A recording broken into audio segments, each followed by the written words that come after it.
रायबरेली में एक दलित की मौत के बाद यहां सियासी पारा बढ़ गया। मामले में लोक जनशक्ति पार्टी रामविलास पासवान के प्रदेश अध्यक्ष अरविंद पासवान के नेतृत्व में पार्टी के वरिष्ठ पदाधिकारी का प्रतिनिधि मंडल पीड़ित के घर पहुंचा। इस मामले में स्थानीय प्रशासन से लेकर भाजपा विधायक तक मृतक परिवार के मसीहा बन गए।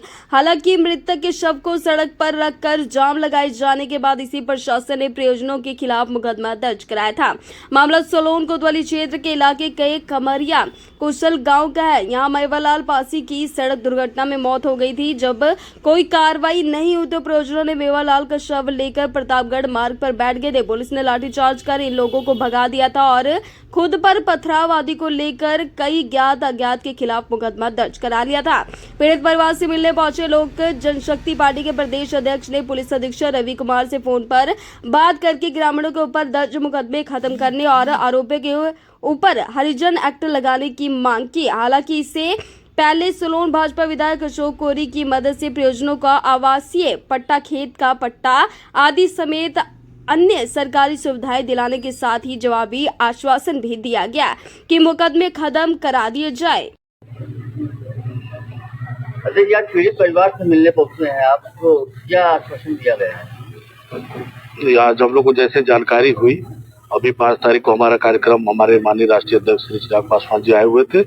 5 तारीख को भी हम लोग को इस घटना की जानकारी कल हुई और उसके बाद हम लोगों ने तत्काल यहाँ का राष्ट्रीय अध्यक्ष जी को भी संज्ञान दिया गया। तो उन्होंने तुरंत कहा कि आप लोग जाइए, पूरा प्रतिनिधिमंडल आप लोग, हम लोग आए हैं आज। हमारे उत्तर प्रदेश के प्रभारी माननीय अरुण भारती जी, उन्होंने निर्देश दिया आप लोग जाइए और पीड़ित परिवार से मिल करके देखिए कि कैसे क्या है और क्या क्या उनकी मदद हुई। हम लोग यहाँ आए तो हमने ये देखा यहाँ पर कि जो पीड़ित परिवार है वो काफ़ी गरीब है और ये जैसे मेवालाल पासी जी मनरेगा की मजदूरी करते थे और जिनके द्वारा ये हत्या कराई गई है वो ग्राम प्रधान है यहाँ के, और उनके यहाँ वो मजदूरी मांगने के लिए गए थे। तो उन्होंने कहा नहीं, तुम्हारी हत्या करा दी जाएगी, पैसा नहीं दिया उनको।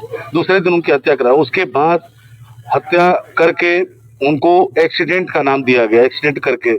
और एक्सीडेंट अगर होता है तो हाथ पैर टूटा, कुछ हुआ, सीधे गले पे इस पर गाड़ी चढ़ाई गई है, गले में कटा हुआ है। और वही व्यक्ति उनको लेकर के मेडिकल कॉलेज जाता है उनका इलाज कराने के लिए और उनको इधर उधर लखनऊ में लेके घूमता रहता है और वो अंततोगत्वा दम तोड़ देते हैं।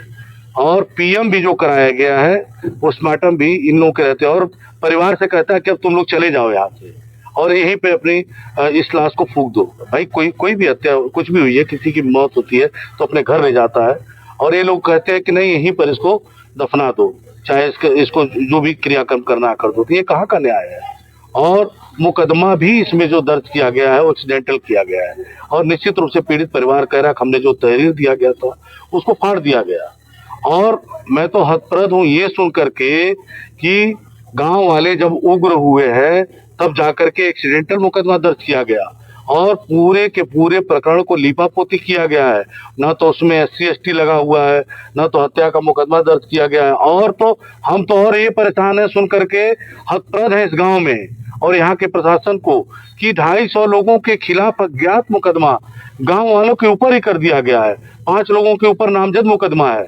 ये तो मैंने SP साहब से भी बात भी किया है और ये क्या हो रहा है मेरे समझ के बाहर का है। मैं तो यहाँ करके बहुत दुखी हूँ और इसकी जानकारी मैं अपने राष्ट्रीय अध्यक्ष जी को भी और अपने उत्तर प्रदेश के प्रभारी माननीय अरुण भारती जी को अभी देने जा रहा हूँ और इस पर जो भी हो सकेगा हम लोग करेंगे। DM से भी मेरी बात हुई है और SP साहब से भी मेरी बात हुई है और हमारे राष्ट्रीय अध्यक्ष माननीय चिराग पासवान जी जरूरत पड़ी तो मुख्यमंत्री जी से भी बात करेंगे और इसको अगर 1 हफ्ते के अंदर गिरफ्तारी नहीं होती है तो हम लोग इस पर फिर से बात देंगे और हमारे उत्तर प्रदेश के प्रभारी भी हमारे साथ आएंगे और हमारे राष्ट्रीय अध्यक्ष माननीय चिराग पासवान जी भी मुख्यमंत्री से बात करें और पीड़ित परिवार को लेकर के हम लोग माननीय मुख्यमंत्री जी से मिलेंगे इनको न्याय दिलाने के लिए और इनका जो भी मदद होगा हम लोग करने के लिए तैयार है।